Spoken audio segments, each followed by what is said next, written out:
Welcome to this live chat facility tutorial. We have had a lot of questions recently about the chat facility and how to use it, so let's get into the video. The chat facility is built with students in mind, with a tool that doesn't need to be parent or teacher led.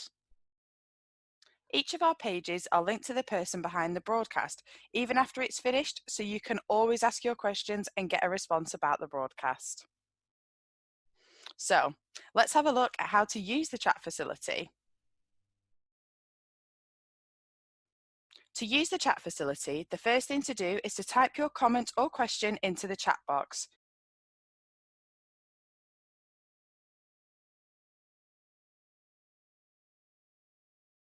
You can now enter your screen name. Your screen name will show when you type your question or comment. Now you will see the chat facility ask for your email address. As I mentioned before, each of our pages are linked to people from the organisation who can reply to your questions. You can enter your email address, which will not be shared with anyone, to get a direct response from the people behind the broadcast.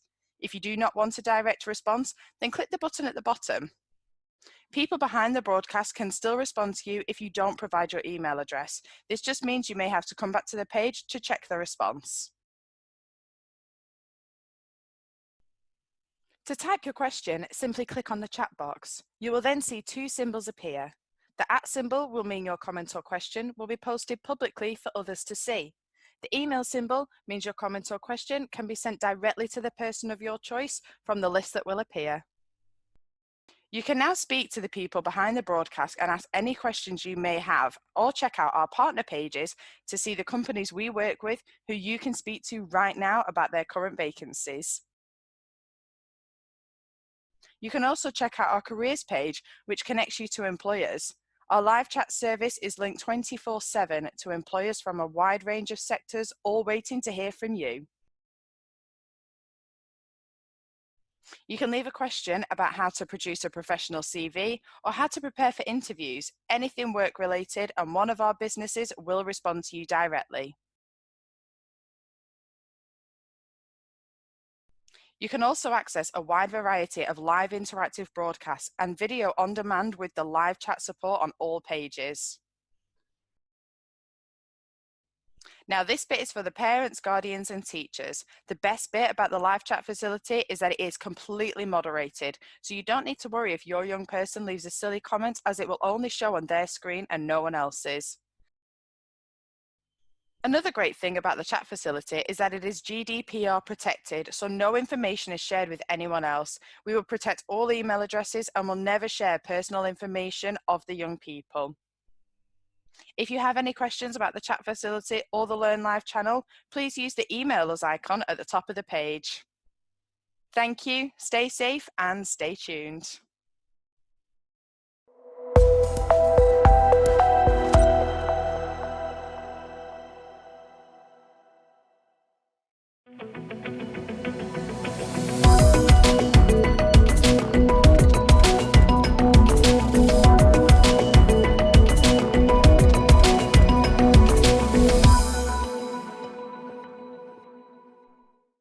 Welcome to this live chat facility tutorial. We have had a lot of questions recently about the chat facility and how to use it, so let's get into the video. The chat facility is built with students in mind, with a tool that doesn't need to be parent or teacher led. Each of our pages are linked to the person behind the broadcast, even after it's finished, so you can always ask your questions and get a response about the broadcast. So, let's have a look at how to use the chat facility. To use the chat facility, the first thing to do is to type your comment or question into the chat box.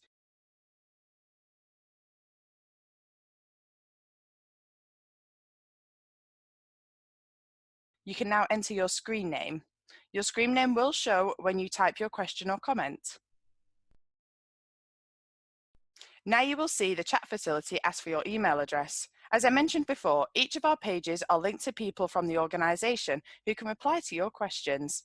You can enter your email address, which will not be shared with anyone, to get a direct response from the people behind the broadcast. If you do not want a direct response, then click the button at the bottom.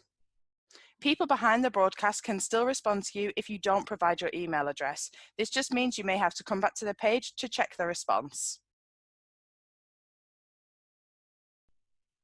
To type your question, simply click on the chat box. You will then see two symbols appear.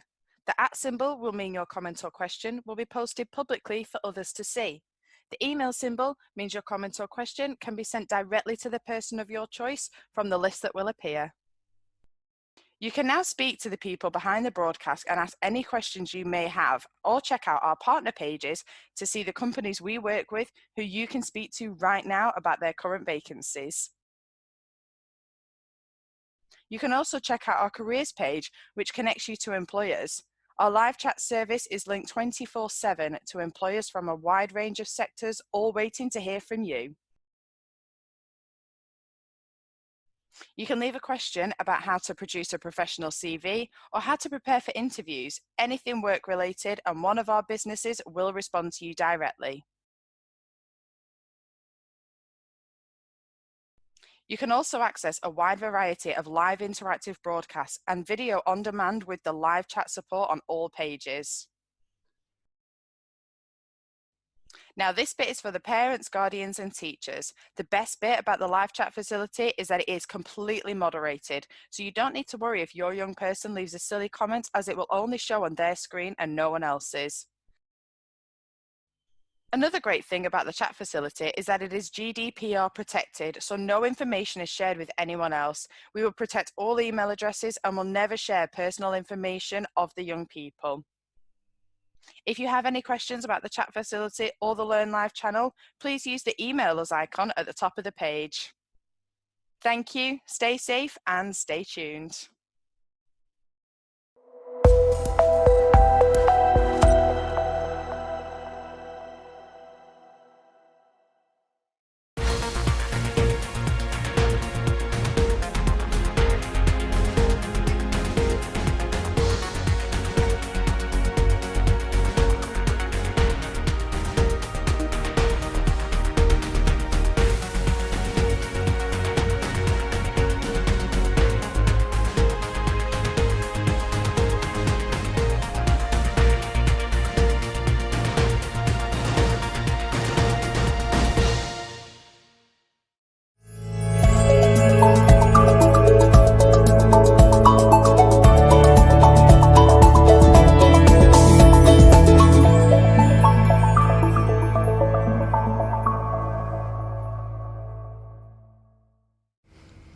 Hello everybody and welcome to the Learn Live channel and to today's Black Country World of Work series in partnership with the Black Country LEP and the Careers and Enterprise Company. Today we'll be taking a look at the careers that are available within construction. The LEP have partnered up with construction companies working in the Black Country and surrounding areas to showcase the exciting projects that they are currently involved in building. This session will highlight the variety of job roles involved in this fantastic industry and also an insight into how the world of construction is changing. If you have a question for one of the speakers, please leave them in the live chat, which is situated next to the video player. Once you leave your questions, one of our panel members will get back to you as soon as possible.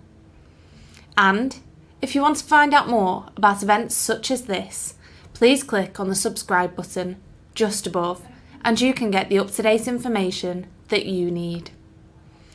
I would now like to pass over to the Black Country LEP as they introduce us in more detail to what we can expect today.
Thank you to the Black Country LEP for that incredible introduction to this sector. If you have a question for the Black Country LEP, please leave them in the live chat, which is situated next to the video player. Once you leave your questions, one of our panel members will get back to you as soon as possible. And if you want to find out more about events such as this, please click on the subscribe button just above and you can get the up-to-date information that you need. Now, it's time for us to take a look at Balfour Beatty and the work that they have been doing at the Midland Metropolitan University Hospital.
Hi, I'm Sean Morley, I'm Senior Construction Manager for the wards team here at Midland Metropolitan University Hospital.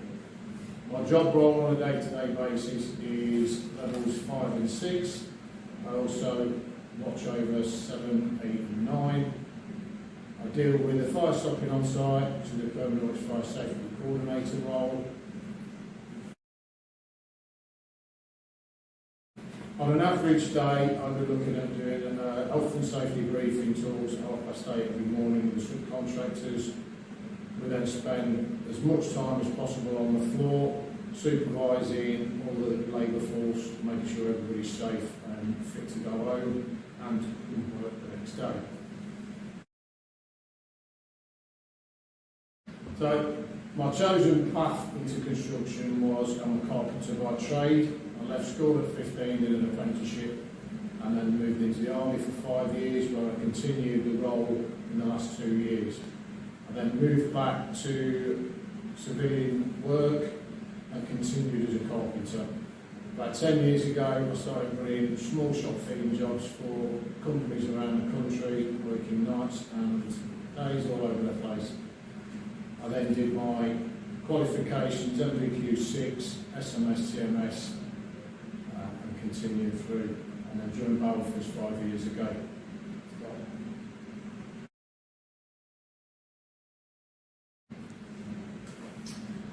I think the favourite part for me is all the issues that we come across on a daily basis and what we have to do to get around them. I find that very challenging and worthwhile when you see a finished product.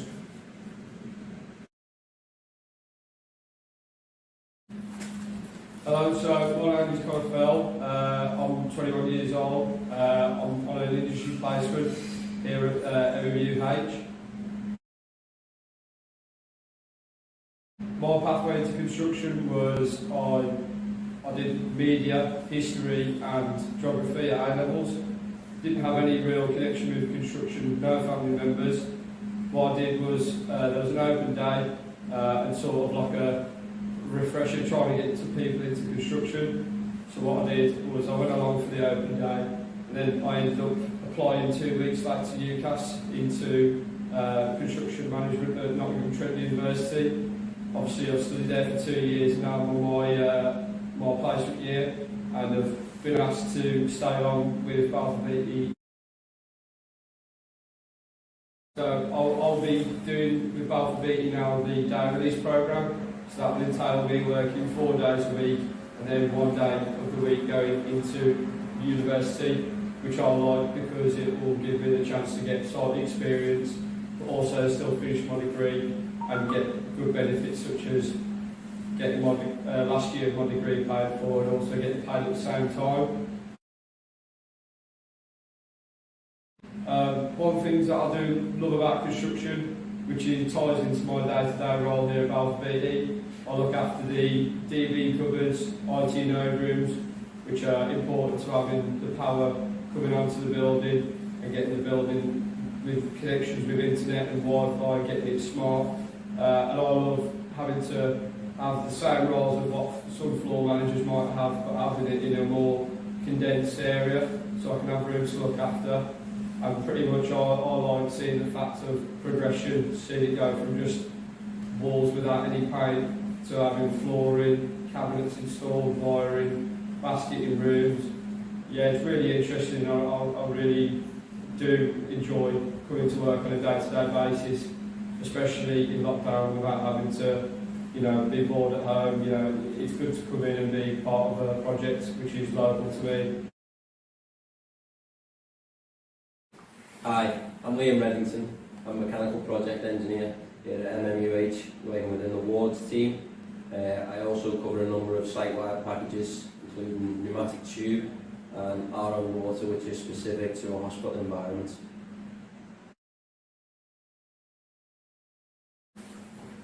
Yeah, so basically my role is for the delivery of the project, which covers a number of things such as programme, design, labour and materials.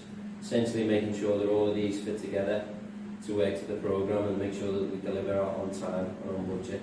It covers a number of things such as design, as I said, procurement issues, some commercial aspects where I get to deal with QSs and commercial leads. So essentially, I'm day-to-day on site making sure that this project's running smoothly in my area and making sure that all the lads on site have got what they need to produce what we want.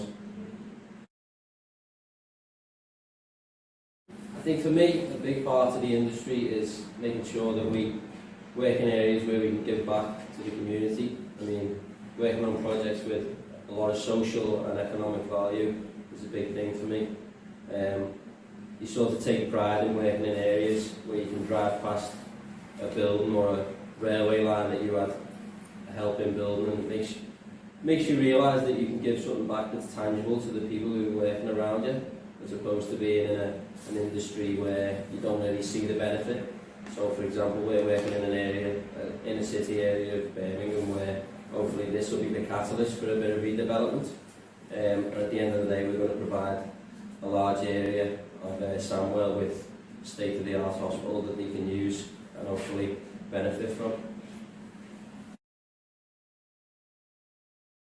So I took a pretty traditional pathway in a sense that I went to sixth form. I did my A-levels, traditional A-levels, and then I went to university. I did a foundation degree. A lot of that was due to the fact that I didn't do physics at A-level, so I got up to speed in the physics aspect, and then I did essentially a 4-year course, which included a master's degree at the end of it. And I also did a year in industry where I worked in a design consultancy as part of my studies. And then following university, I moved down to London, worked on Crossrail, which is a multi-billion-pound railway scheme, and sort of cut my teeth from there. Was involved from day one on site, working as a graduate engineer, and then moved to Balfour Beatty Kilpatrick at the beginning of last year, working as a project engineer. I've been with the company now about a year, been on this project just over 7 months. So obviously there are a number of ways you can get into engineering and construction, but I'd say I did more the traditional way, through my studies and academia. Hello everyone, my name is Hussein Zaman. and I work for Balfour Beatty as a graduate construction manager. So on this MMUH project, I'm looking after, I work with the clinical teams which look after levels 2, 3 and 4. Our day-to-day activity involves mainly just looking over work, ensuring that they are produced and also delivered on time, ensuring that it meets the quality standards. By doing this, I've been involved with a high technology, innovative technologies such as the open space camera and the Matterport camera. With this, essentially, I'll be able to capture progress here outside, where you can do a desktop study on your desk in the office. I've also been able to get involved in delivering key rooms across sites. So this includes IT node rooms, DB cupboards, and IPS rooms. With these key rooms getting delivered, we'll be able to basically operate the final operations of the hospital. The reason why I chose construction is because of the hard work and dedication you have to do in terms of delivering a project, the hard work that happens behind the scenes.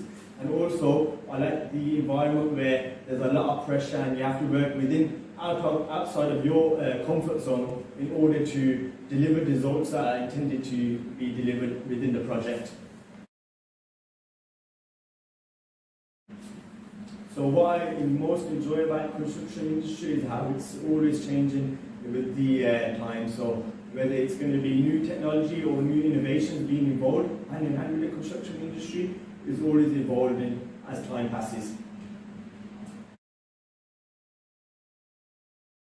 In 2019, I graduated from Birmingham City University as a construction manager, and shortly after that, I was given a graduate role here at Balfour Beatty. Hi, my name is Sarah Bubak and I'm a BIM coordinator here at Balfour Beatty. My role here is to help the project run more efficiently with the use of digital information. I create and manage our design, review and approval workflows for our common data environment. Also federate our multidisciplinary models, which actually come from our different design consultants, and map our background information on our construction management software, which is in field at the moment. I actually began working within the architectural field before moving over to construction. I knew construction would be the way forward for me, as I believed that I wanted to progress in a field where it's more dynamic and fast-paced, being able to understand how everything comes together, and especially gaining hands-on experience. I studied architectural technology at BCU and then worked within the industry at a very small practice, architect's practice, for a year. Then I decided to do a master's in BIM for integrated construction at the University of Wolverhampton. My favourite part is knowing I am able to collaborate with the team on site, which is our project managers, construction and the quality team. It gives me an insight of all the disciplines we have and how they manage and control everything on their part. I think the most favourite part of it all for me is being able to put on my safety boots and helmet and just go on site and see how everything is progressing right in front of me. Hello, I'm Andy Page, Senior Project Manager for Balfour Beatty, currently working on the Metropolitan University Hospital, delivering the ward blocks. So my role is to deliver all elements of the ward blocks on this project, so I'm responsible for commercials, so making sure subcontractors have got orders, working to a budget, the programme, that we're on time and hitting all the targets we've got, and responsible mainly for the safety of all the guys working for me and all the subcontractors out on site.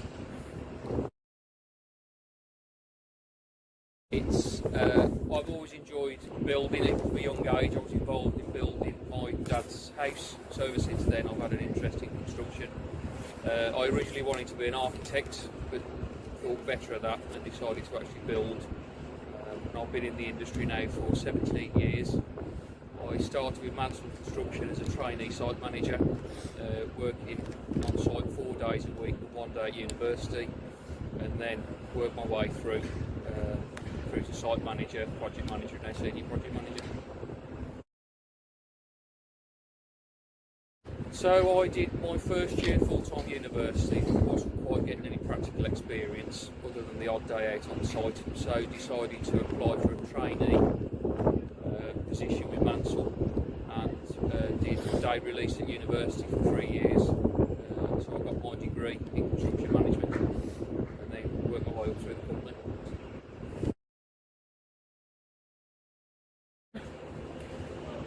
My favourite part is when we drive past the project at the end, normally with my family, with the kids in the car, and say actually I was involved in creating that. A lot of job satisfaction on that.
Thank you to Balfour Beatty and the Midland Metropolitan University Hospital for telling us all about your place within the construction industry. If you have a question for the representatives that you have met so far today, please leave them in the live chat, which is situated next to the video player. Once you leave your questions, one of our panel members will get back to you as soon as possible. And if you want to find out more about events such as this, please click on the subscribe button just above, and you can get the up-to-date information that you need. Now, it's time for us to take a look at Accord Housing as they tell us everything that we need to know about the part that they play in this sector. Over to you.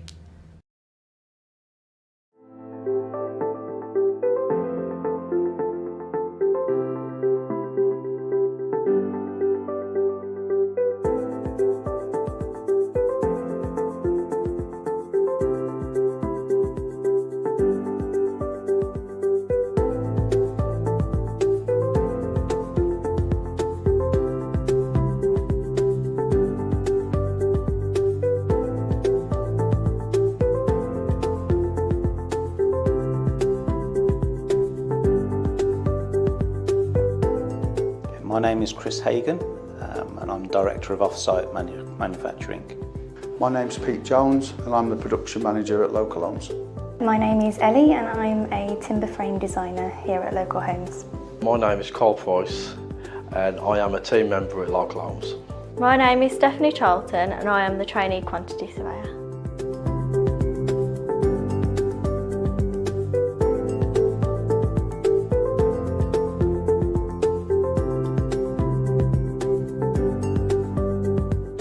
The main qualifications required to do my job are experience in manufacturing and experience in production management.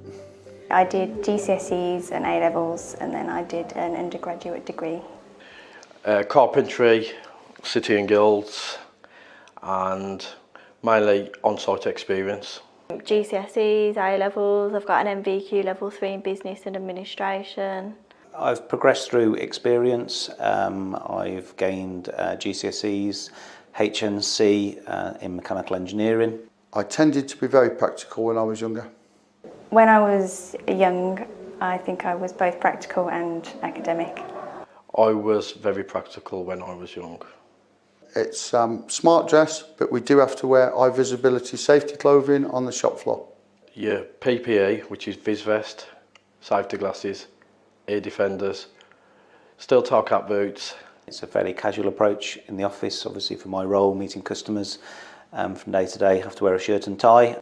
Working at Accord, we do flexible working, so you work your 35 hours a week. Anything over that, you get flexi time, so you claim it back. So say if you worked an extra 7 hours during a month, you'd claim your day back. We would get paid more for working weekends. It would be at a time and a half basis to normal hourly rate. Teamwork is probably the most important part of my job. Managing a team, making sure that the team works correctly together to achieve the desired results.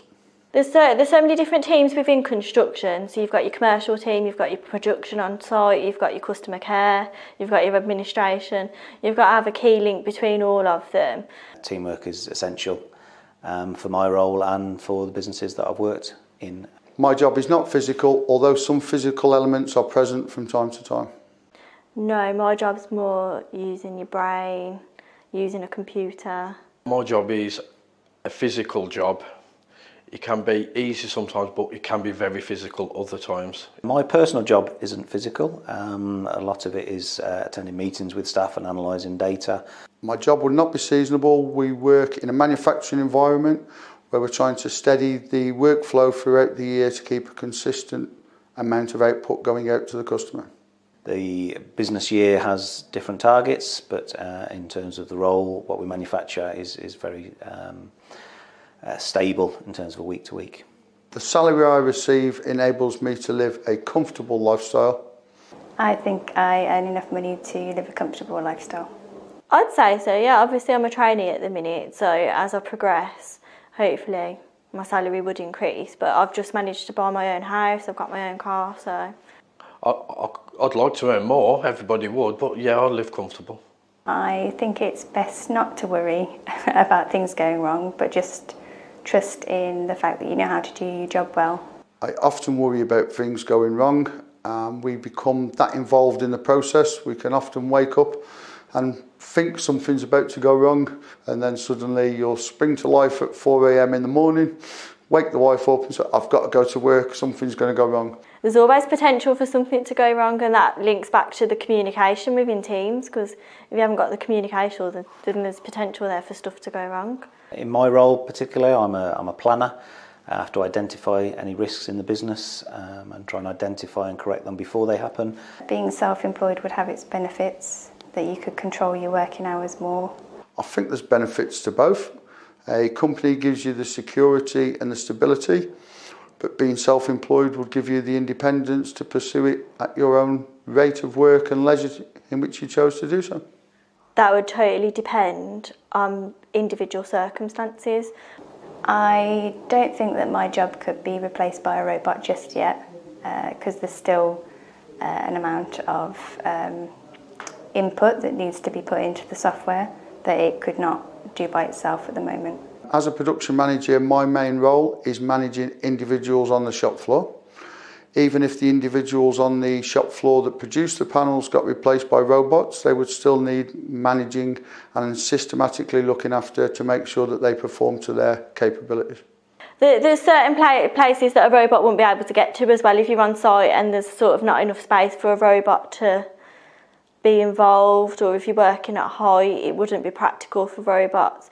I'm sure eventually technology will reduce the amount of work content that's produced, but still someone needs to run businesses, analyse the data and make decisions. Quite a lot of my job relies on technology. We design the timber frame in computer software, and then that software helps us produce drawings and files that feed the machines on the factory floor. All areas of my job currently rely on technology. All of the machines on the shop floor are driven by the CAD design. Most of the areas of my job would require a lot of technology. I mean, a lot of it's email based, budgets, cost reporting systems. If technology failed, we would resort back to the old-fashioned method of paper. We have backup files, so if anything happens to the software that we're working on, we can just recover the files. We can always revert back to an hammer and a nail and a decent drawing. You've got an IT department who would hopefully get your technology systems up and running. If machinery were to fail, production would come to a halt. By the year 2030, things that I think will have changed in my job are the software will probably be a lot more intelligent. I predict we will need to be more aware of technology impacts that could improve. As we remove part of the manual labour, the people doing my job will probably need to be more technically proficient rather than the man management skills that we currently possess. As technology moves on and advancements in robotics and computer software, there will be more data analysed and produced so that it assists the managers of the future. My job will be a lot more fast-paced, I think.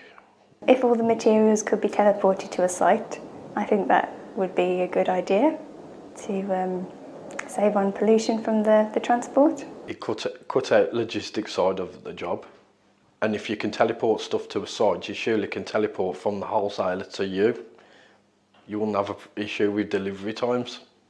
If you could teleport the materials to site, that would be absolutely amazing because you'd be cutting out time. However, it would depend on what the cost of that was.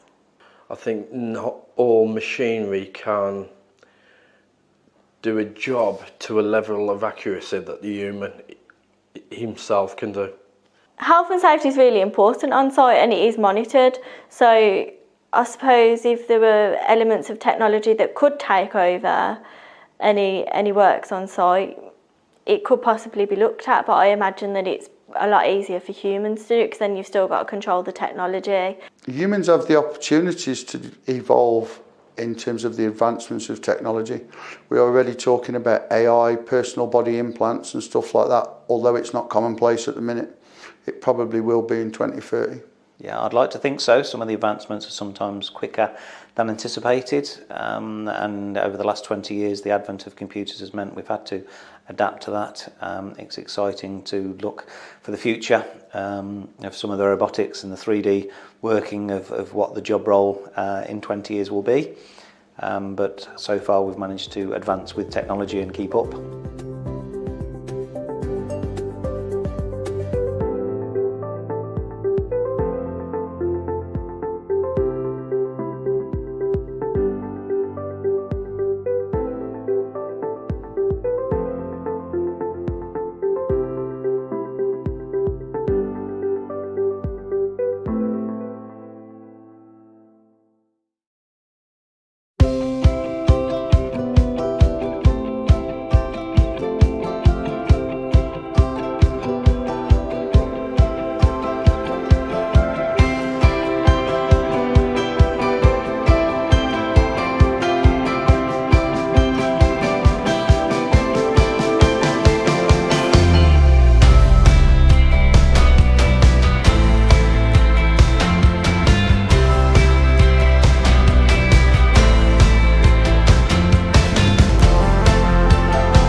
Thank you to Accord Housing for telling us all about your place within the construction industry.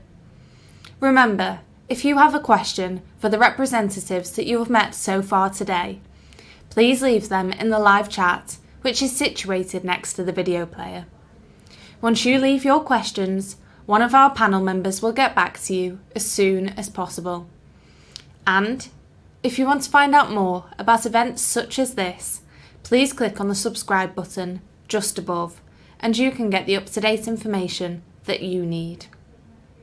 Now, it's time for us to take a look at Wilmot Dixon as they tell us everything that we need to know about the part they play in the sector.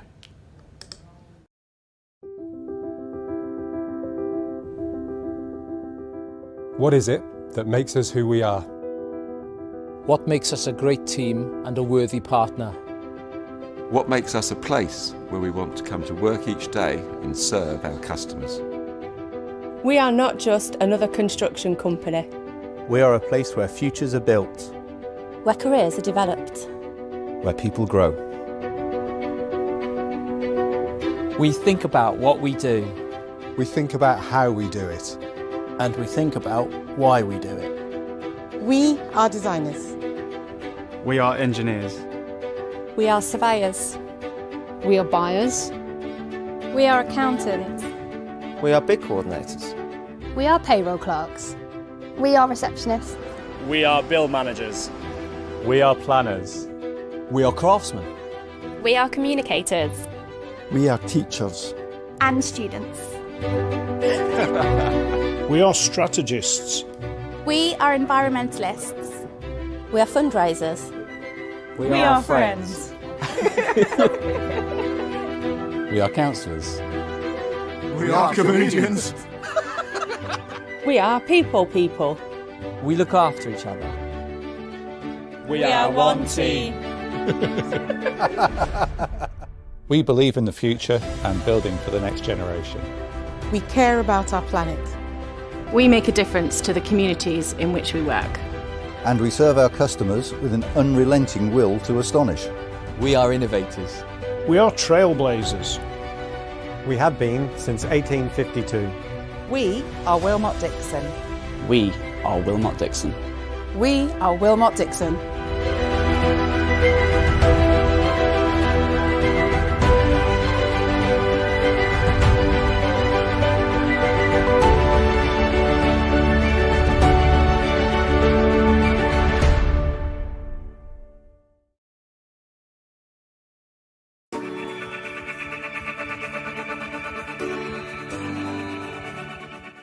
I didn't actually know what construction was like. I just thought it was builders and men on site. I didn't realise that there's a whole office side to the business, and that's what grabbed my attention. Every day is different really as a quantity surveyor, working with numbers and making sure that the project runs on time to budget. We basically pull all of the information together for the site team to then be able to build the job on site. A digital engineer interacts at all stages throughout the construction process. Day to day as a planner, I concentrate on the time aspect of a project, the process and the sequence of the construction phase before we get to site. As an estimator, we try and get the most accurate price. We'll be out in the field building laptops for people, ensuring they have all the software that they need. When I was quite a lot younger, I obviously used to play a lot of PlayStation and Xbox and never thought it was actually going to help. So one of my roles is actually to use an Xbox controller on a daily basis. So yeah, it's come to real good use. Part of my role is trying to reduce carbon emissions, so it's just about making small changes on site to make them more environmentally friendly. The thing I love most about my job is the amount of different people that you come across. Meeting new people. I love the people I work with. I love how every day's different. The variety. I work on leisure centres, schools, big sports arenas. Working on Wembley was particularly interesting. I enjoy football, so it was nice to sort of see the behind the scenes. No 2 days are the same and you're always learning something new. I think like a lot of young people, I didn't know what I wanted to do. My school wasn't big on giving careers advice. Construction definitely wasn't something that we were told about. So I came to do 2 sets of work experience, one on site, which I enjoyed, and I also did some more work experience in the office and absolutely loved it. People always assume, oh, what do you do in the office? Or as if you're female, they put this assumption on you. And then I turn around and say, oh no, actually I'm going to be a building manager, I'm going to work on site, and they're shocked. And I love that. And I think, why shouldn't women be building managers? People don't know about the professional roles behind it and actually the money that is involved. Yeah, the money is good. It's a decent starting salary, and then it can go up as far as you're willing to push yourself, really. So you get an iPad or tablet for quality checks and all the things we do on site, which is a much easier way to do it. You get your travel paid, you get a company car, you get your university paid. I drive a Mercedes A-Class. I drive an Audi. I drive a Nissan Micra. When I first started my career in the construction industry, I did get a lot of like, oh really, that's the career you chose? It's been quite funny actually bringing my mates into this office and showing them where I work. They had some kind of misconceptions of what Wilmot Dixon was and what they offered. Now when I tell them like how diverse my job is and how much impact I get to have in the local communities that we work in, they're actually quite jealous of the role that I'm in. Look beyond what you're told about in school and in college. The advice I would give would be definitely to try and get site visits if you're interested in the construction industry, and also try and get work experience. You'll learn a lot on the job. There's plenty of ways to get to where you want to be. So don't let your qualifications limit you, because Wilmot Dixon will train you up. I truly believe that there is a job for everybody in construction.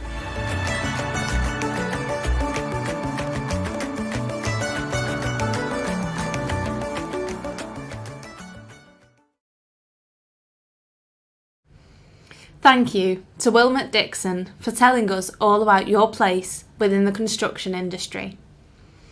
If you have any questions for the representatives that you have met so far, please leave them in the live chat, which is situated next to the video player.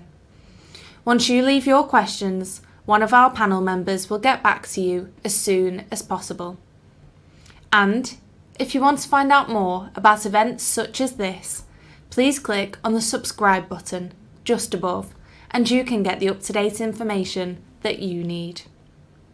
Now, it's time for us to take a look at St Modwen as they tell us everything we need to know about the part that they play in this sector. Over to you.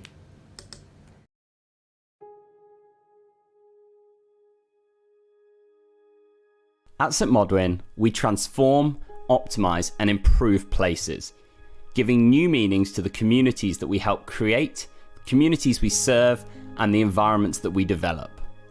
We do this whatever we're doing, whether we're delivering modern, sustainable housing on redundant industrial sites on the edges of towns and cities, or whether we're delivering new, modern, vibrant, mixed-use industrial and logistics sites brilliantly located for the transport logistics needs of communities in the modern world today.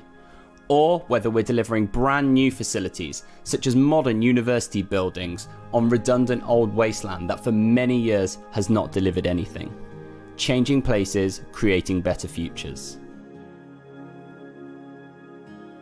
Changing places and creating better futures is our core purpose. It's why we're here as a business. It's absolutely critical that we are commercially successful and that we deliver on our commercial promise. But having a core purpose that underpins it gives us the reason why we're here to do business in the way that we do. Our core purpose is reflected in two ways. It's not only what we do as a business, but just as importantly, how we choose to do business.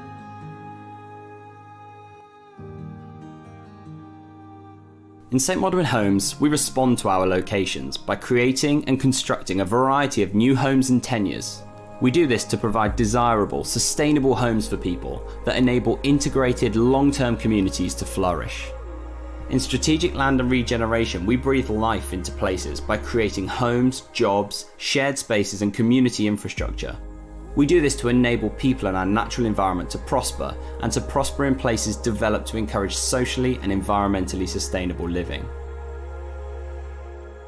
In industrial and logistics, we deliver future-focused and attractive industrial and logistics spaces in appropriate, desirable environments. And by doing this, we support enterprise and enable businesses to thrive. We have identified 6 areas of real ambition that will help us determine not only how we behave and do business now, but into the future as well.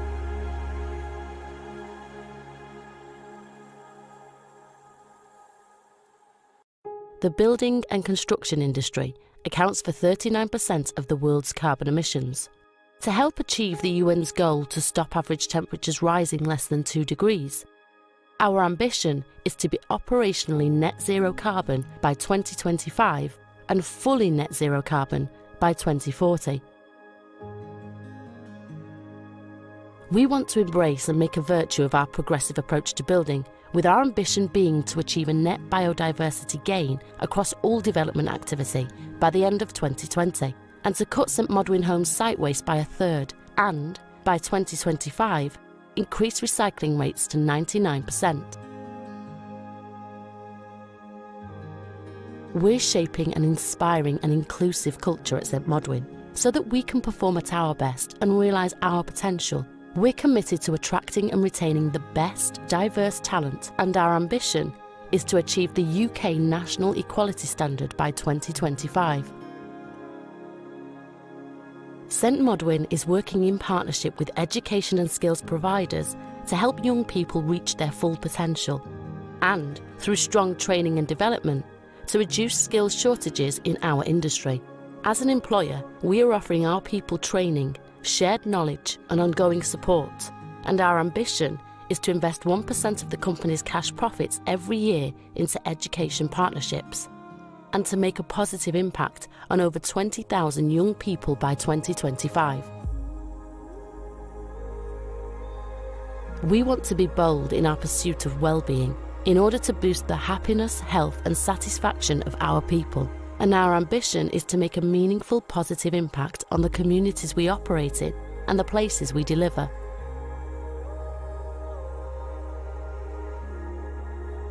We believe we can fulfil our approach to responsible business and positively impact working practices by partnering with our supply chain. Our ambition, therefore, is to launch a charter to our partners during 2020 to inspire, set goals and underpin responsible ways of working.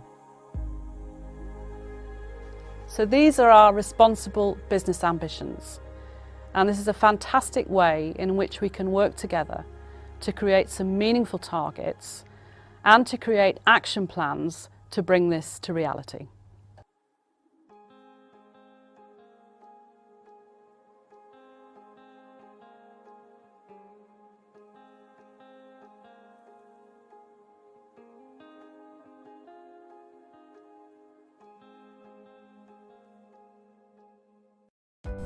Hi, my name's Jenna and I'm an Assistant Quantity Surveyor.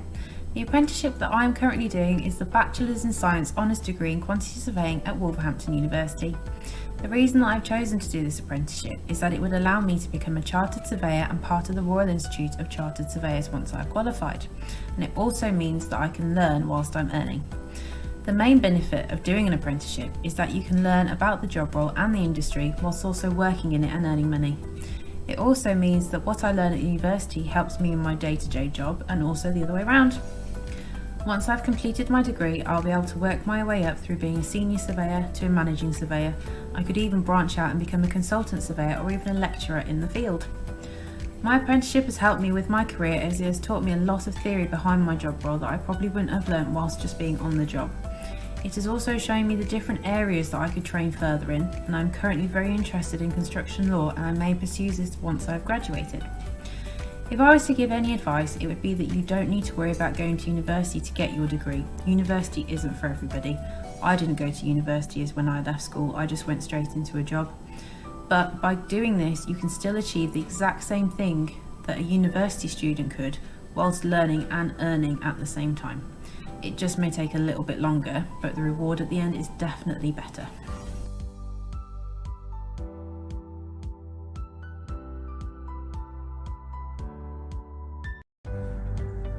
My name is Norma Subanga and I'm a trainee quantity surveyor. I chose an apprenticeship because you get to learn on the job alongside professionals that have a very wealthy experience, and they get to help you with your university assignments too. I wish that someone could have told me earlier that girls are also allowed to work in construction, because after school you just assume that any apprenticeship in construction includes, you know, manual labour, and it's not really stereotypically for girls. But it's been really great. I'd highly recommend anyone to do an apprenticeship, because like I said, you get to work alongside professionals who've been in the game for longer, and they can teach you the ropes and the bonus of helping you with your assignments. I aspire to be a chartered quantity surveyor. I aspire to handle my own projects in the future, have my own sites in the future, unsupervised, and just climb up the ladder.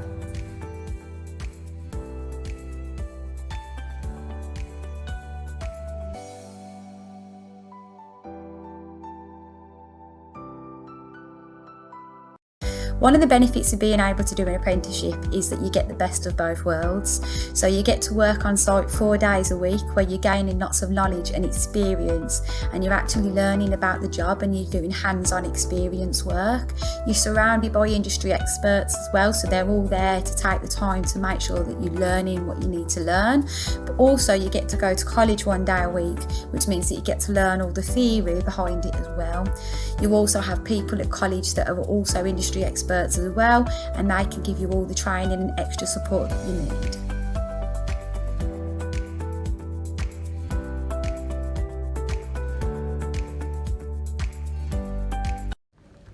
Thank you to St Modwen for telling us all about your place within the construction industry. If you have a question for any of the representatives that you've met so far today, please leave them in the live chat, which is situated next to the video player. Once you leave your questions, one of our panel members will get back to you as soon as possible. And if you want to find out more about events such as this, please click on the subscribe button just above, and you can get the up-to-date information that you need. Now, it's time for us to take a look at Highways England, as they tell us everything that we need to know about the part that they play in this sector. At Highways England, we're here to make sure our strategic road network works better than ever. Our roads carry over 1/3 of all traffic and 2/3 of all freight, moving people and goods more than 95 billion miles a year. We're delivering the government's £27 billion investment by 2025. We're embarking on our biggest ever renewal programme and investing £14.2 billion on new road schemes, saving our customers over 20 million hours, creating better access to railways, ports and airports, unlocking sites for house building and freeing up local roads from traffic, resulting in benefits of £27 billion to England's communities, businesses, road users and economy. We'll be working with our partners to improve skills and provide opportunities through our apprenticeships, graduate schemes and returner schemes, and creating £2.2 billion in efficiencies, ensuring even better value for taxpayers. Ours are some of the world's safest roads, and we're embracing new technology to make them even safer, which will halve serious casualties by 2025. We're investing over £900 million to fund activities beyond traditional road investment. These will help us improve lives, support the economy, increase accessibility and protect the environment, supporting the government's aim to reach net zero carbon emissions by 2050.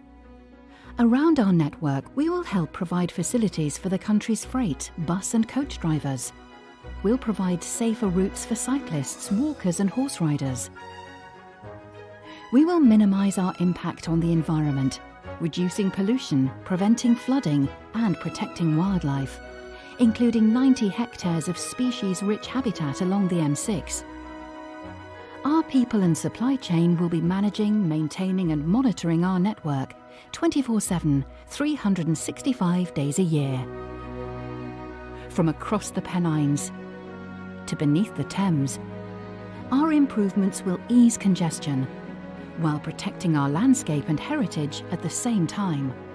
We're already looking ahead starting on the technological advances that will revolutionise road transportation, creating one of the largest fibre networks in England to transform connectivity. Relied on by business and communities, uniting families and friends, we're making our digital roads vision for safer, smoother journeys a reality. Our strategic road network, connecting the country every single day, now and in the future.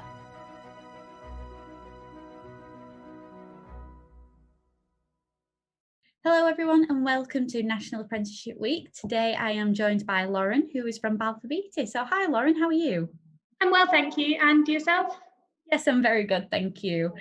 So could you just tell us a little bit about yourself, Lauren?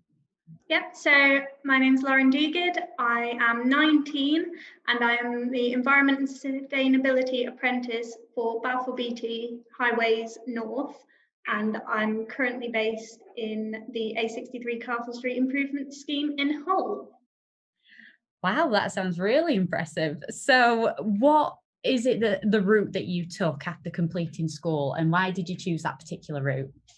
So after I finished my A-levels, which was last year, I had decided to look into both apprenticeships and university courses, especially around the COVID-19 situation. I was looking for maybe some more flexibility in what I'd be able to do, and ended up, yes, applying for some apprenticeships and interviewed for this position and got it in and started last September. Wow, amazing. Well, congratulations for getting on there, especially during this environment at the moment. So is this exactly what you wanted to do when you were at school and college, or did you want to have a look at something else and then just kind of stumbled into looking into this area?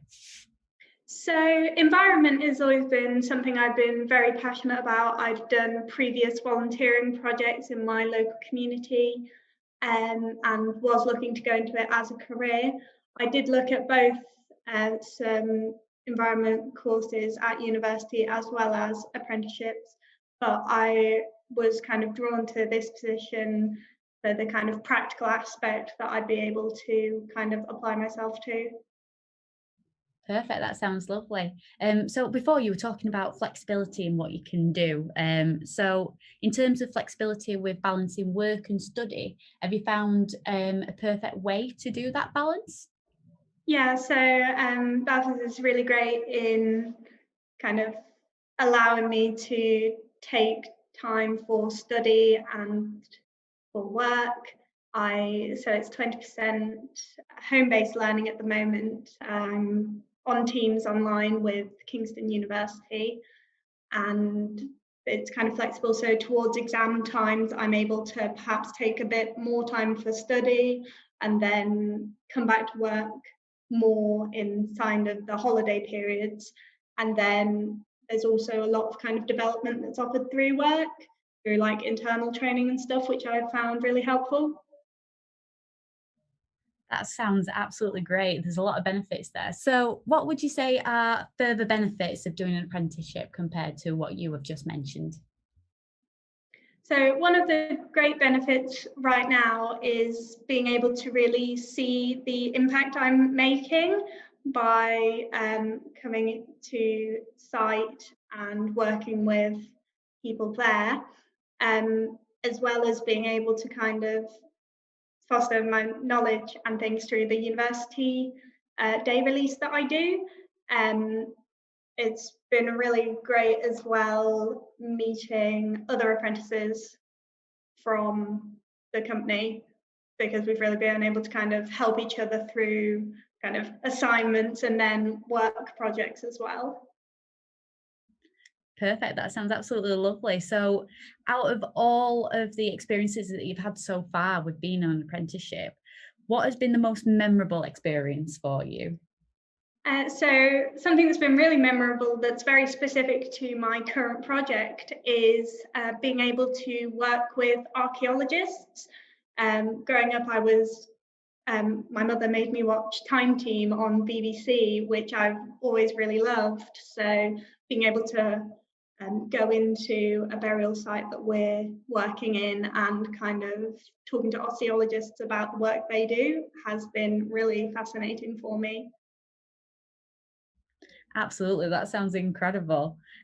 So is that something that you'd like to do in the future, or is there another ambition for your career that you'd like to pursue?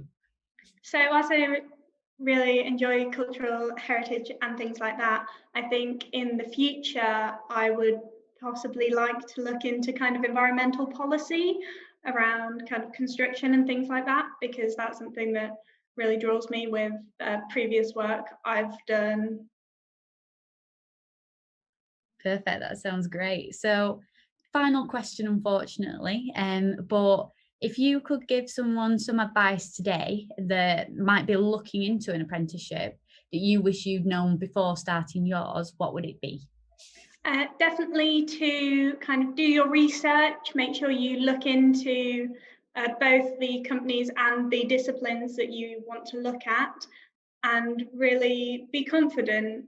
And it is a valid alternative to kind of the traditional university path, and I would really recommend it. Perfect. That sounds like such amazing advice. Thank you so much, Lauren. Thank you for your time, and thank you to everyone that was watching today. If you've got any questions for anyone on the Balfour Beatty team about any opportunities that could arise, please drop a message or a question in the live chat facility and someone will get back to you as soon as possible. But for now, thank you so much, Lauren, and we'll speak to you soon. Thank you. Hello, and thank you for joining us today. I have been joined by Holly from Aggregate Industries. So Holly, could you just tell us a little bit about yourself? Well, my name's Holly, I'm 22 years old, and I'm a trainee quantity surveyor for Aggregate Industries. Brilliant, thank you for that. So what route did you take after you completed school, and why did you decide to choose that route? The route I decided to choose after school was I just went straight to do my A-levels because I didn't really have a plan, and so I got the grades to get in. So I just sort of went. I didn't do particularly great, and I knew I didn't want to go to university full time. So I decided to go to a careers fair with just a CV and hand it out to a few places. And then someone rang me from Aggregate Industries and asked if I wanted to come in for an interview for a higher apprenticeship. So it was straight from A-levels to that. And yeah, I started my first apprenticeship at 18 for mineral product technology at Derby. That's brilliant. It's crazy that you just go to a careers fair and take your CV and then you just get a call. That's great. I know, I wasn't expecting it. It worked out really well because otherwise I think I'd have been in a bit of trouble.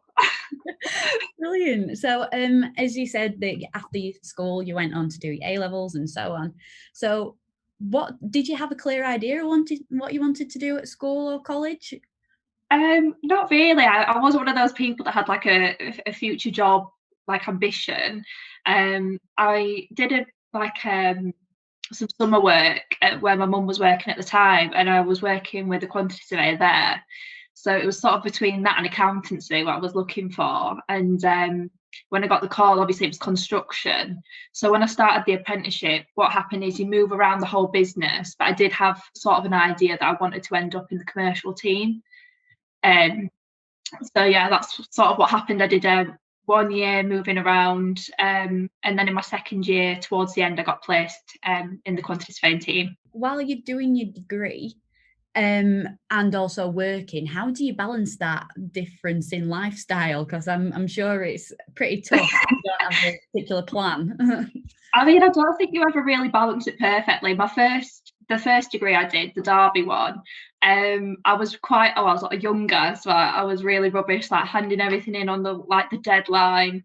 But since starting my second degree with Nottingham, doing my quantity surveying degree, I've been a little bit more on time with things, if not a little bit early. So I think it's just a learning curve. You just have to sort of figure out what works, what doesn't work, and just sort of do your best, really. But you'll always end up handing things in last minute because that's just how it is.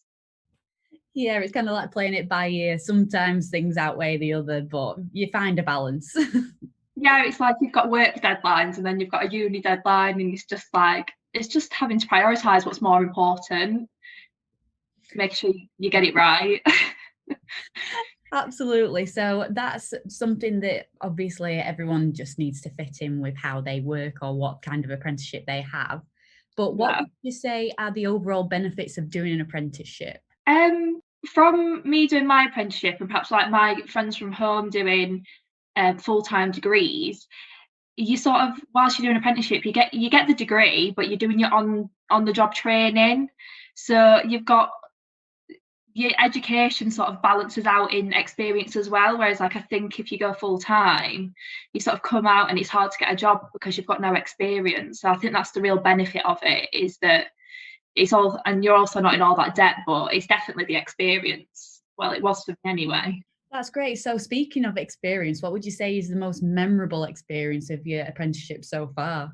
Definitely when I got sent down to the A14. We were working on the Huntingdon to Cambridge project, and it was such a big project, and it was like a different world down there. And it was nice to see sort of the bigger project scale, I think. I was down there in the last year of my first sort of 3-year apprenticeship. And yeah, it was such a good experience. From the experiences that you've had up until now, what would you say are your ambitions for your career in the future? Just from doing like a few things at uni, and sort of like I'm sort of into my 4th, 5th year of working now. I do sort of like quite the legal side of things. So after this degree, I would really like to do like a master's in construction law or something like that, and sort of progress that way in the future. But yeah, so much can change in so little time when you're doing these things. It's hard to say where you'll end up. Absolutely. So we've taken everything that you found out about apprenticeships and your particular one. What advice would you give to anyone looking into an apprenticeship? I think looking back for me personally would be getting on the right sort of pathway. In the beginning, I got sort of put on the generalised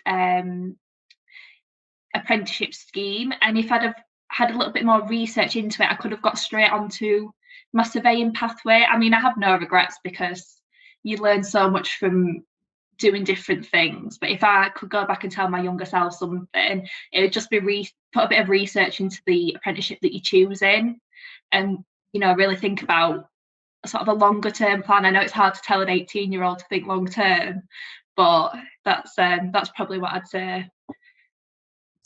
That's perfect. Well, thank you so much, Holly, for your time today. If anyone wants to talk to Holly or anyone from the Aggregate Industries team, then please leave a comment or a question in the chat facility, and someone will get back to you as soon as possible. But for now, thank you very much, Holly. Thank you.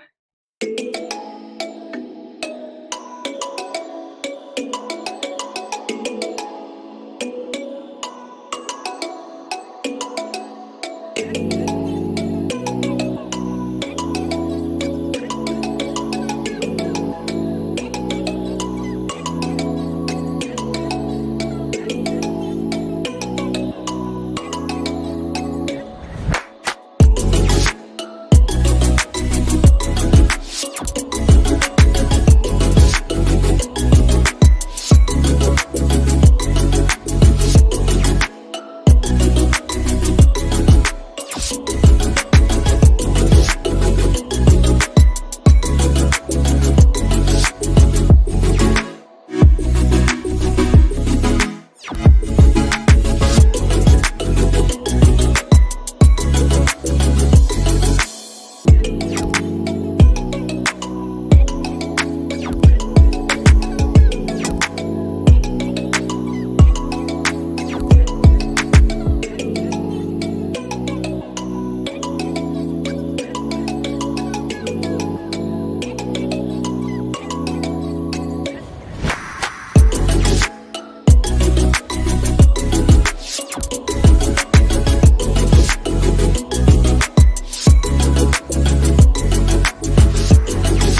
Thank you to Highways England for telling us all about your place within the construction industry.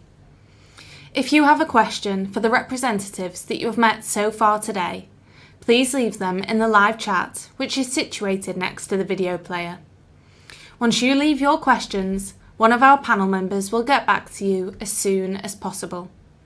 And if you want to find out more about events such as this, please click on the subscribe button just above and you can get the up-to-date information that you need.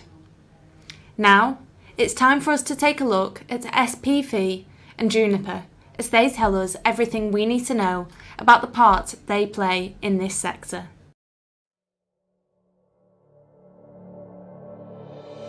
SPV Group are a multidiscipline company offering a wide range of roofing, cladding and building aesthetic solutions. SPV Group operate a national service for the refurbishment and maintenance of buildings in the commercial, retail, hospitality, educational and industrial sectors.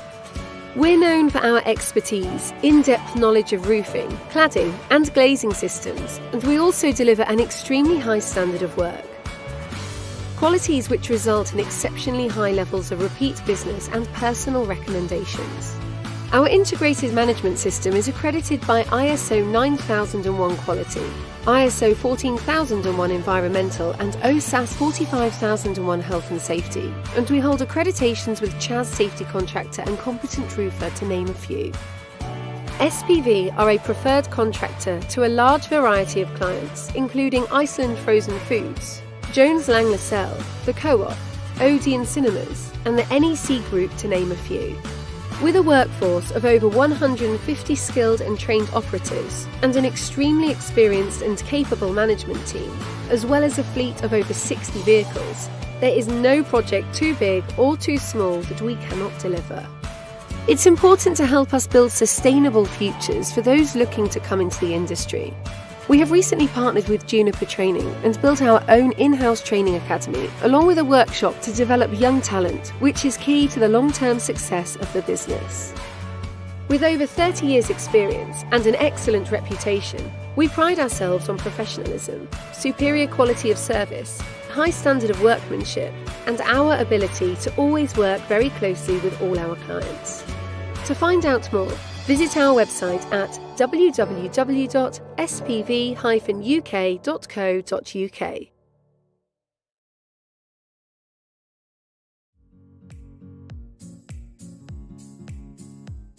If you're interested in a career in the roofing industry, then Building Futures is the place to be.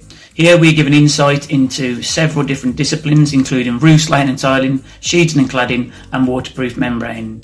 We have workstations and rigs for students to work on a daily basis and really get that practical insight into the industry.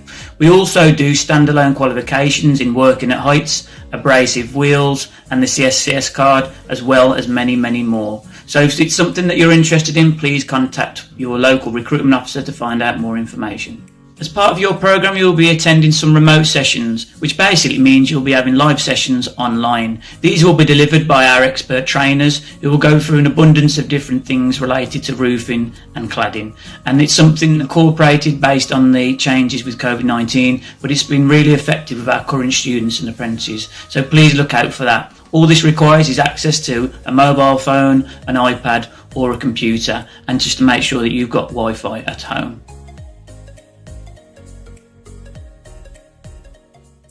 Hi, I'm Kate Watley and I'm the Commercial Director at SPV Group. During COVID, we've been supporting students remotely with their learning. The practical training area has been fully risk assessed and there are plans post-COVID to get back to practical training, all as per government requirements, including social distancing, PPE and sanitising stations. Hi, I'm Jenny. I work at SPV and I'm the recruitment officer for this amazing construction pathway. Come on, let's go and take a look inside. So during the 29-week programme, you'll be able to come in here and learn some of the amazing skills that are needed to be transferred on site.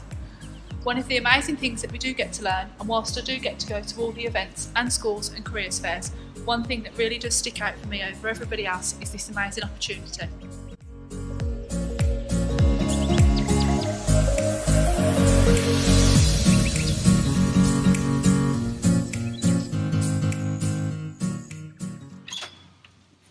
let's take a look inside. During the 29 weeks, this will be your kitchen. This is where you will be issued with your own locker, which on the first week of the course, you'll get your PPE kit.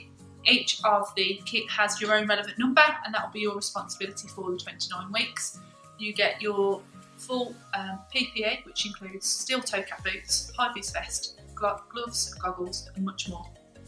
You'll be able to come in here at any point and help yourself to any of the facilities. We do have a fridge, freezer, dishwasher, and lots of facilities, including a water machine, for you to be able to use during the course.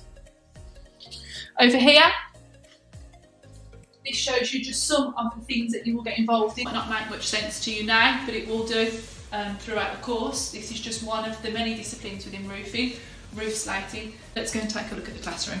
So this is the classroom. Learning-based things, but all relevant to roofing. So we do try to keep it as fun for you as possible. You will spend 2 days and then 3 days at the Juniper Centre in Walsall if necessary. When you start, you'll be issued with your own computer and your login details, and you'll do lots of different research and lots of different things using the Smart Assessor system. Over the next few weeks, you'll be going up and down, and you really will get to see the opportunity. We're going to take a look at the practical training facility.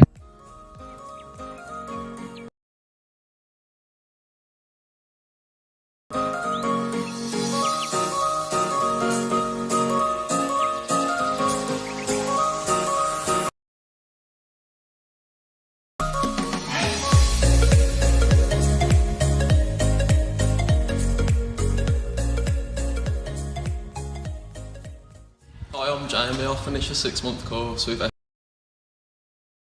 work. When you're learning with like the rigs we've got, you're doing the felting, the cladding and the tiling over here, so that was good.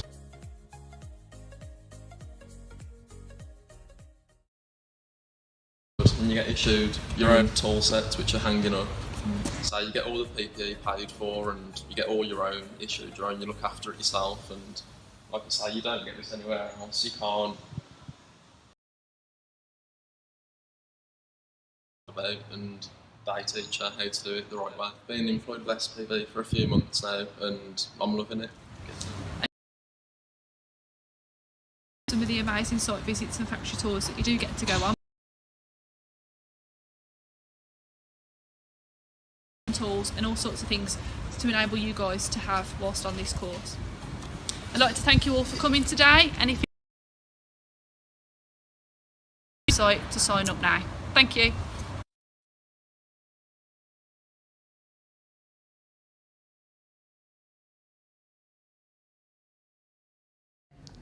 Thank you to SPV and Juniper for telling us all about your place within the construction industry.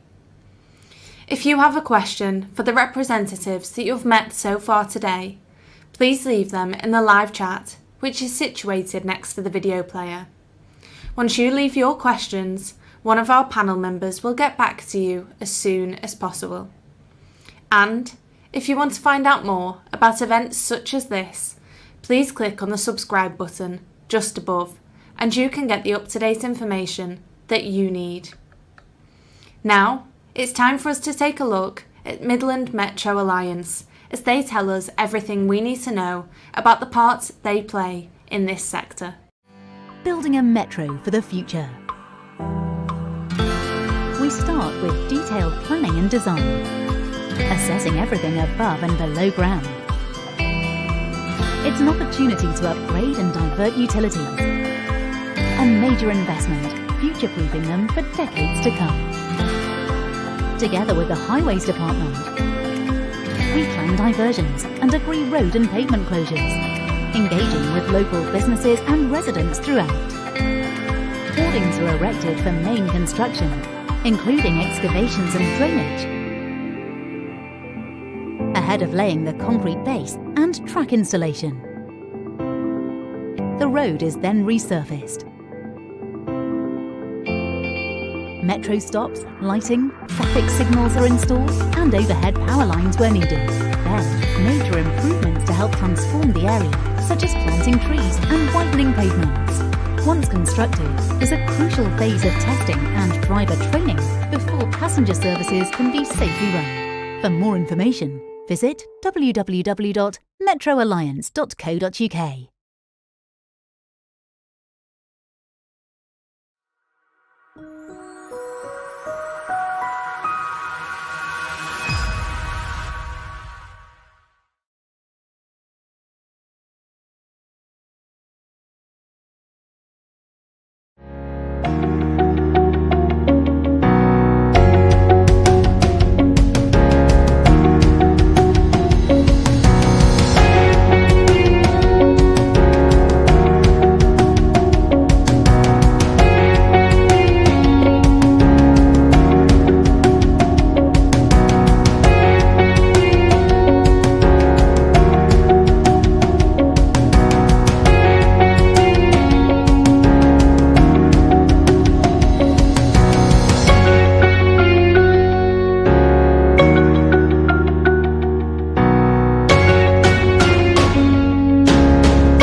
So my role in the MMA, I currently am the design lead for the Edgbaston, Sprint, CSQ, and Wolverhampton extensions. The extensions being the extensions to the existing Line 1 infrastructure. My role as a design lead is to coordinate and manage the design teams and the extended design teams in order to create a complete and coordinated design so that all aspects tie in as we're working on multidisciplinary projects. That multidisciplinary being track, highways, structures, geotech, to name a few. We've got a number of different disciplines that each work on their own aspect of the design, and that then needs coordinating and has high levels of interface between them.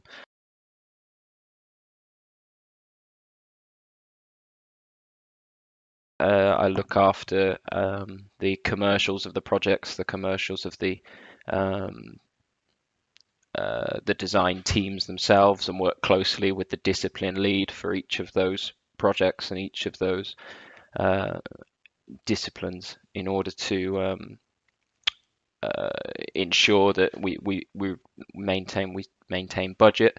We look after schedules and we develop schedules in order to ensure that the projects are working and the design teams are working to the time frames and to the time scales that are outlined in the owner's briefs. I did GCSEs, I did A-levels, I did 3 A-levels, I did maths, biology and chemistry. I then went on to do civil engineering at the University of Swansea. I did a 3-year course and then did a master's course after that. I then got the in the summers of that, I sort of I did quite a lot of work experience. So my first work experience up in Birmingham itself was with a company called Amy. So I spent 4 months with them. And that's what then brought me back up to Birmingham to work for Pell Frishman, who I currently work for. So I started that in September 2017. and I then moved to. So I spent then about 4 or 5 months in the Pell Frishman office before I moved to the MMA. So and now, so I was brought on as a highways engineer with Pell Frishman. I'm still a highways engineer with Pell Frishman, but I'm working as for the MMA currently on as the design lead. Massively, the work experience is a really important part of it, because university, a lot of university, especially the civil engineering courses and the engineering courses as a whole, they work on very theoretical basis. So you're learning things, you're learning first principles, so you're learning things that you're learning the building blocks of functionality and the engineering in order to ensure that you've got the mindset and you've got the ability to look at something and develop it and understand it from that first stage, from that first stepping stone. What the work experience does is allow you to take that as you're learning it and apply it into real life situations. There's a number of different opportunities and things you can take, but it's important to try and understand at least what drives you, what you find important, and to just keep an open mind and see what opportunities there are.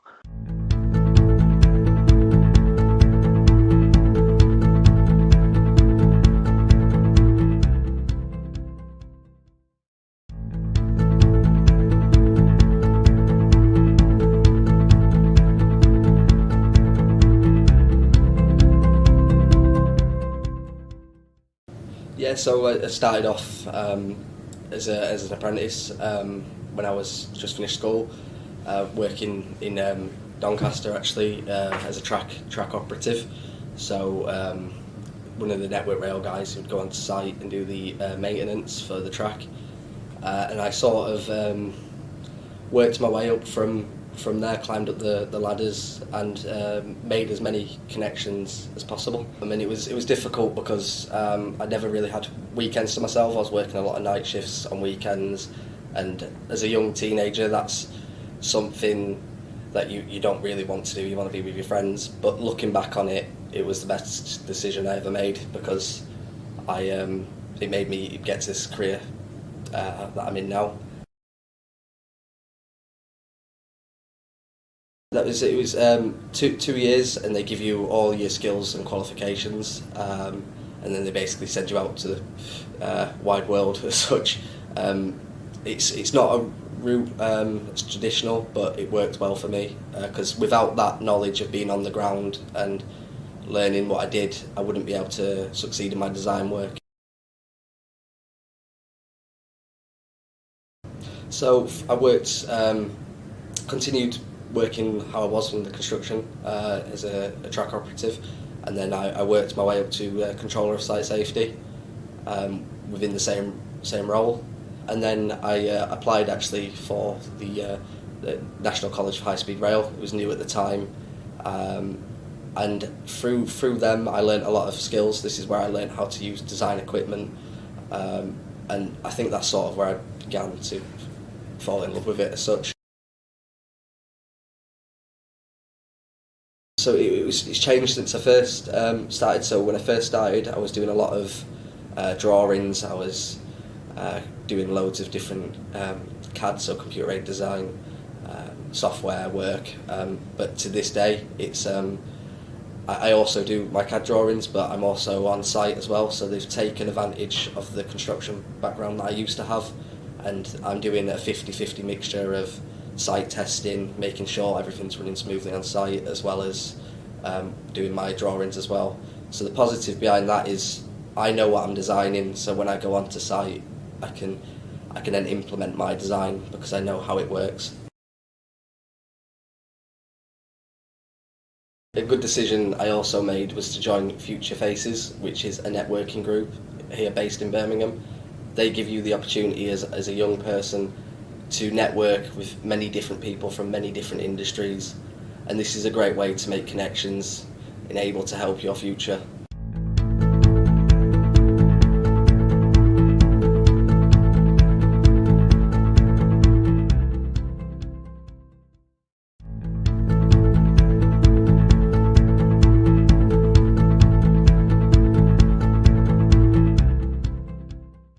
So my role here at West Midlands Metro is to look after the marketing, revenues, customer services, and we look at business improvement in my department. It's no 2 days are the same. There's so much to do. We plan essential engineering works and give out customer information around that, opening extensions and marketing of new lines, setting the fares and changing them and doing special offers. So it's a really broad role, but we also look at business improvement. So for example, we've just introduced 5G onto one of our trams, so it's the first 5G tram in the UK. So we look at all innovation and where we can be involved and working with partners. Well, actually, it's quite nothing related to what I was actually studying specifically. I did go to university in Manchester, and I've got a degree in retail marketing. So obviously some of the marketing, what I studied has come into play here. But when I finished university and was looking at different jobs and different graduate schemes, I ended up applying to Network Rail and started off at Network Rail and got into the rail industry that way. And from there I've gone into other transport. I looked after bus stations in the West Midlands, and then I moved over to Metro. So I've been quite a varied transport experience, which really just stemmed from applying to Network Rail in the beginning, which was an unusual choice, and many people were saying, oh, you're going to the railway, is that but especially for women, is that a women's job? And but no, it's been really, really good. It's definitely a career for everybody, and I'd encourage you know, everybody to give it a go if that's what they're into. It's never going to go away. You've kind of got a lifelong career in transport, and it's really exciting. And as I say, no 2 days are the same. So in transport, what I really enjoy is, you know, we really make a difference. We're taking people to see their families, to places of work. People depend on us. So I know how important it is to have our service up and running every day. I know people depend on it to go about their daily lives. So for me personally, I just think it's helping people to live their lives. So that's my enjoyment of working in the transport industry, and it really makes a difference to the world.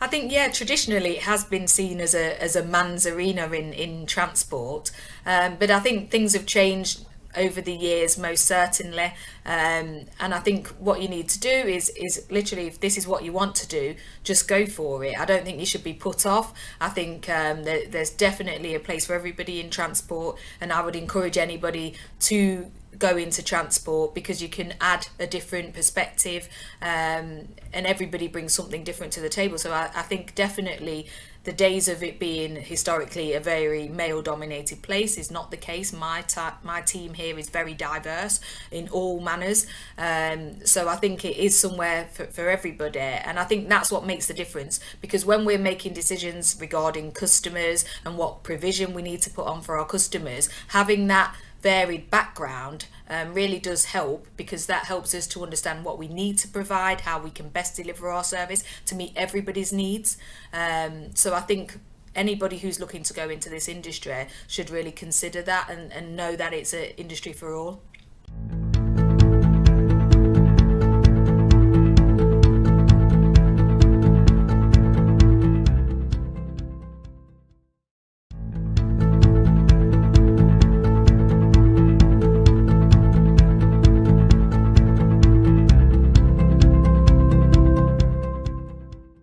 My job is the Safety and Sustainability Director for the Midland Metro Alliance. I've been here for about 2 years, and I am responsible for leading the safety team within the business as well as the sustainability team, so I have a dual responsibility.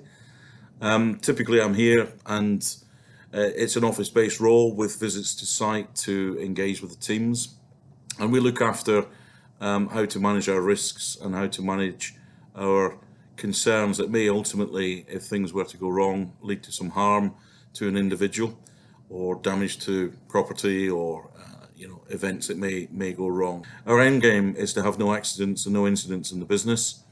But if something does happen, then we investigate and we put together reports in the business, and we look to share the learning to make sure that we can ultimately avoid similar events happening again in the future. Quite some time ago, I did a degree in earth sciences. I had a notion at the time that I may go to into oil and gas, into the petrochemical sector, and I attended university in the Midlands of England to pursue a degree that would allow me to get into that sector. That was my original thinking.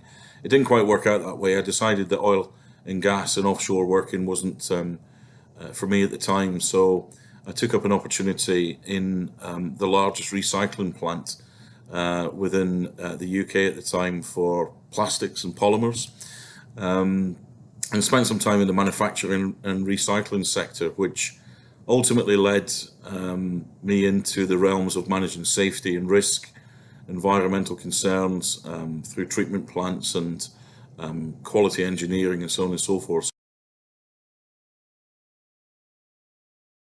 For a while I was in the automotive sector. My first sojourn into construction was in the water sector, and then through time I've worked in civils and mechanical and electrical backgrounded businesses. Spent a lot of time in the power and transmission sector, and I think the last 10 years or so, probably the bulk of that time has been in the rail sector, sort of interloping between power and rail. I think from a safety perspective, it's good to have a firm grounding in your subject matter, to know your topic, and I've been fortunate enough to experience lots of hands-on working experience through the years in the different sectors as I've described. It would be worth, or I would urge any aspiring individual in a similar type of career to stay well connected to the people that are delivering the product, to actually the people that actually do the work, so you understand the challenges. But ultimately it's about working with people. Through my career I've started off in I did a supervisory role myself after just working on a grad training program to actually experience different facets of the business I was with at the time. So I would say to people to be open and not necessarily targeted on this particular career, and build experience around the industry that you're in. It is exciting to see things move from design all the way through to the construction phase and ultimately into the built environment, as we would call it, i.e. to see stuff become real, whether it be a tram line, a rail line, a building as such. Depending on what you're doing within construction, you can see things are actually being achieved, and that's always quite exciting, I think.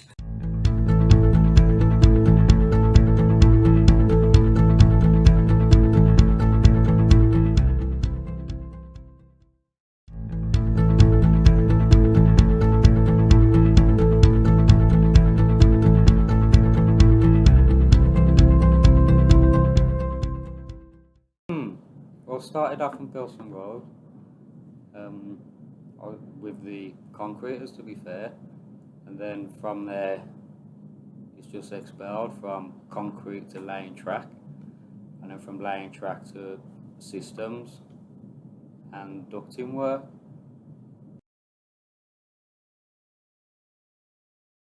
I was out of work for a bit, and I done it was a college. Went to Dudley College, done the it was a Midland Metro Alliance course they put together at Dudley College, and at the end of it we had an interview, and obviously got the job, and I'm still here today.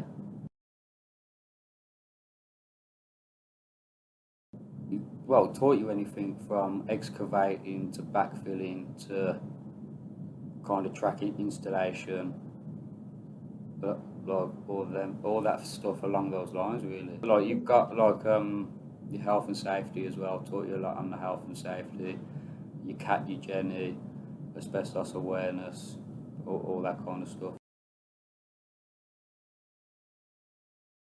Kind of gave me an outlook of what to expect out on site, rather than just coming into the construction industry. There you go, that's what you're doing. The apprenticeship kind of got me prepared for going out on site, you know, and the tasks that I'd be doing. I enjoy that every day is different. Every day the weather's different. Every day you're working with different people, and everyone's opinion. Everyone has a different opinion on how to do things. So asking different people, would you do it like this? And they turn around and say, well, try doing it like this, it might work better. Some cases it does, some cases it doesn't. But like I say, every day is different. I would say give it a go. I've had previous jobs where I didn't really enjoy them. I've been here now over 3 years. Enjoy it, best job I've ever had. Like I say, every day is different. And the way I see it is they're not friends at work. I've got a family here. You know, really do really enjoy coming to work every morning.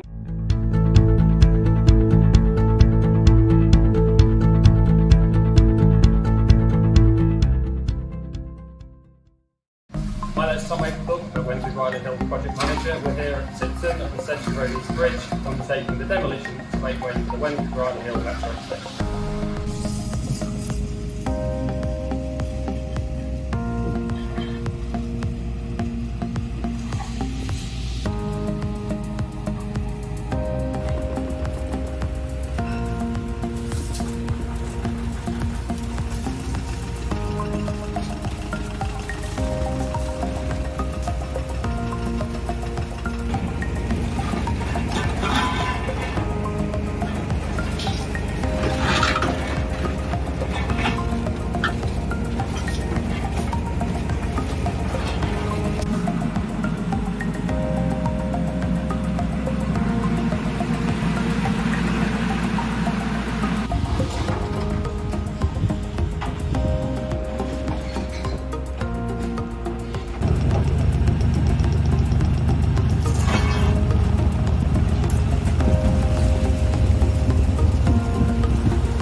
Hi, my name is Rose Rees and I'm Head of Engagement and Skills for Midland Metro Alliance. We are an alliance of 9 partners that are extending the tram networks across the region. Employing local people is really important to us. We made that commitment when we launched 5 years ago. So we've spent a lot of time talking to young people about opportunities in our sector. Light rail is a fantastic sector to work in. We need lots and lots of young people to come into the sector, bringing diversity and bringing new skills. There's loads of jobs available, not just within light rail, but looking at heavy rail as well. Network Rail have tens of thousands of kilometres of rail all around the country. There will always be railways and there will always be roads. So within infrastructure generally, there's lots of opportunities within the transport sector. Apart from engineering roles, we obviously have construction. We have all the other roles that you would think of any other company that would have. So finance, HR, marketing, stakeholder management, which is a role that my team sort of work in. Lots and lots of opportunities out there. We want to encourage diversity. We want to encourage more diversity in the construction sector. We have an increasing amount of women coming into the sector, which is great. So we need that diversity. You are our future talent. So we need young people to come into the sector to bring different ideas to us. Lots of different ways to come into the sector. You can come straight from college into a job. You could come into an apprenticeship, a traineeship, internship. You can go to university. It really depends on how you enjoy learning. The most important thing is that you get an informed choice. So talk to lots of people about their career journeys and how they got into the sector and how they got to where they are in their careers. I think apprenticeships are a great way forward if you want to earn while you learn. If you enjoy learning on the job and learning from people sort of sitting next to you, helping and learn from their experience, then an apprenticeship is a fantastic opportunity to do so. By the same token, going to university, if you like learning in an academic way, then university is a fantastic option. But look at all the choices out there. And as I say, sort of talk to people, talk to career advisors, talk to parents, talk to peer groups, friends, family, and find out about information and do your research on the internet.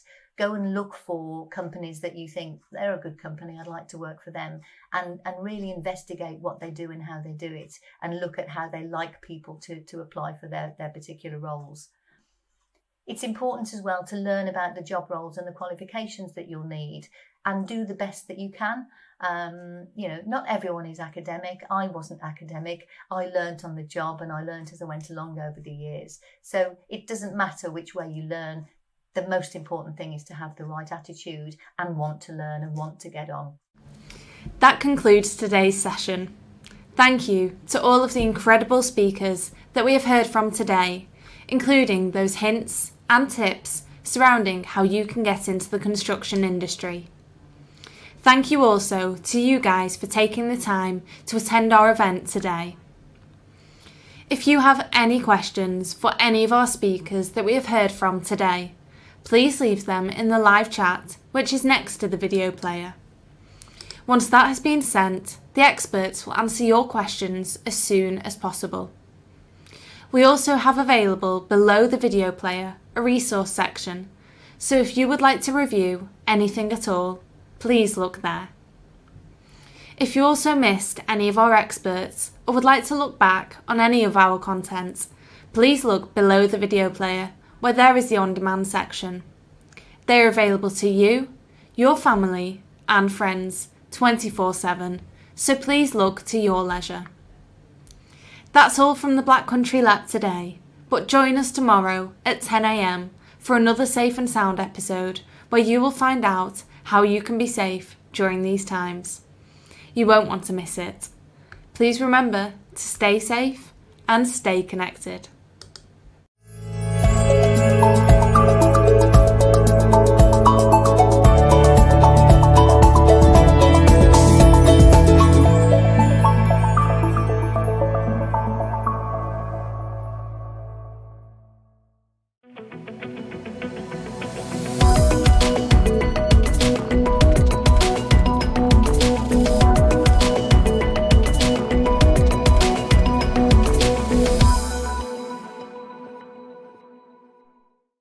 Welcome to this live chat facility tutorial. We have had a lot of questions recently about the chat facility and how to use it, so let's get into the video. The chat facility is built with students in mind, with a tool that doesn't need to be parent or teacher led. Each of our pages are linked to the person behind the broadcast, even after it's finished, so you can always ask your questions and get a response about the broadcast. So let's have a look at how to use the chat facility. To use the chat facility, the first thing to do is to type your comment or question into the chat box.